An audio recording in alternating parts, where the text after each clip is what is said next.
When something feels wrong with your body, most of us think the process is simple.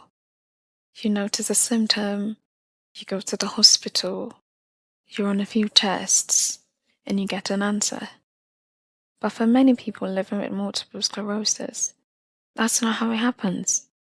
Because MS doesn't always arrive with one big, obvious symptom. Sometimes it starts quietly. Your hand feels numb for no reason. Your vision becomes blurry, then returns to normal. You wake up one morning feeling unusually exhausted. Your balance feels a little off. Your legs don't move quite the way they used to. And then, a few days later, you feel okay again. So you tell yourself, maybe I'm just tired. Maybe it will pass. Sometimes it does. Sometimes it comes back. And sometimes a completely different symptom appears. That's what makes multiple sclerosis so difficult to recognize. The symptoms don't always happen the same way. They don't always stay. And they don't look the same from one person to another. There isn't a single blood test that can say, this is multiple sclerosis. Doctors have to build the story. They listen to what you've experienced. They examine how your nervous system is working. They look at MRI scans of the brain and spinal cord.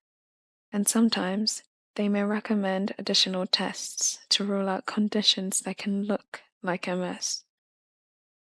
It's a bit like putting together a puzzle, one piece at a time, not because they want to delay treatment, but because getting the diagnosis right is incredibly important. For many people, the diagnosis brings mixed emotions: fear, relief, questions, but also something they've been searching for: an explanation. Because once you know what's happening, you can begin making decisions. You can start treatment if it's appropriate. You can learn.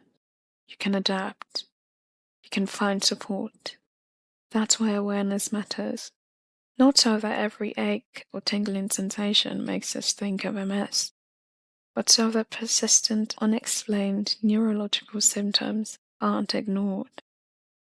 Because sometimes the hardest part isn't living with the condition. It's spending years without knowing its name.